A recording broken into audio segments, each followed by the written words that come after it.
Shalom jemaat terkasih, pada hari ini kita akan mendengarkan kebenaran firman Tuhan, tapi sebelumnya kita akan berdoa. Bapa dalam surga, kami datang kepadamu pada pagi hari ini, kami mau merenungkan kebenaran firman-Mu. Engkau berkati kami, agar kami dapat semakin bertumbuh di dalam Tuhan melalui kebenaran firman-Mu. Dalam nama Tuhan Yesus kami berdoa, amin. Jemaat terkasih, dalam hidup ini kita sering mengambil keputusan, baik keputusan yang berdampak pada hari ini ataupun keputusan yang berdampak bagi masa depan. Keputusan atau komitmen yang kita ambil tentu kita harus putuskan dengan penuh pertimbangan, apalagi jika keputusan atau komitmen itu berdampak bagi masa depan kita. Namun, bagaimana jika kita keliru dalam mengambil sebuah keputusan?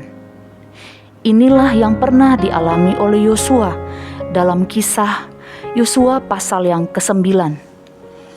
Yosua adalah contoh salah satu tokoh Alkitab yang paling berhasil. Di bawah kepemimpinannya, bangsa Israel maju merebut tanah Kanaan yang telah dijanjikan Tuhan kepada mereka. Bangsa Israel menghalau begitu banyak kerajaan dan merebut begitu banyak tanah. Akan tetapi bacaan Alkitab kita pada hari ini berbicara tentang salah satu kegagalan yang Yosua lakukan.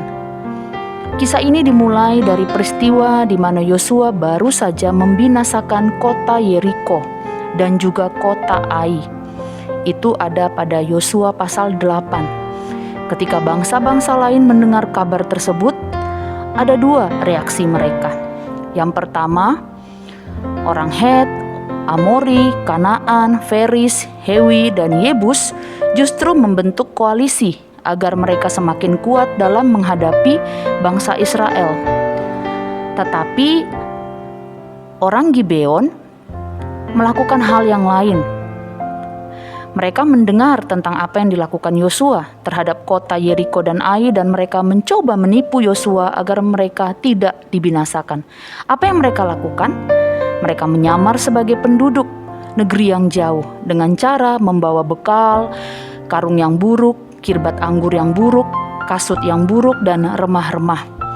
Agar Yosua menyangka bahwa mereka berasal dari negeri yang jauh dan mau menjalin perjanjian persahabatan dengan mereka.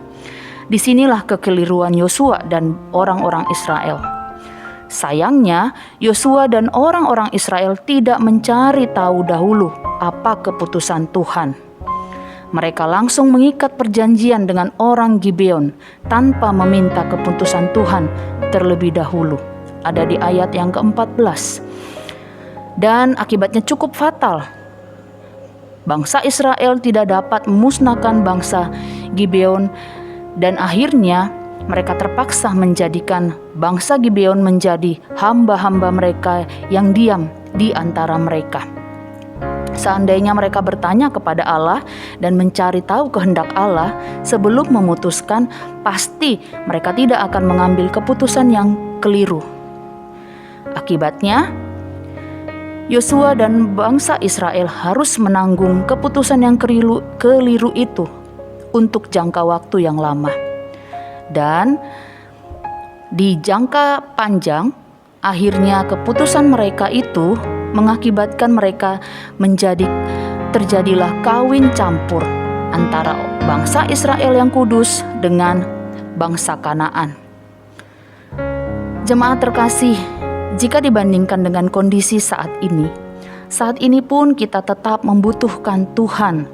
Ketika kita mengambil keputusan, adalah penting untuk mencari kehendak Tuhan terlebih dahulu dalam setiap hal sebelum kita melakukan segala sesuatu.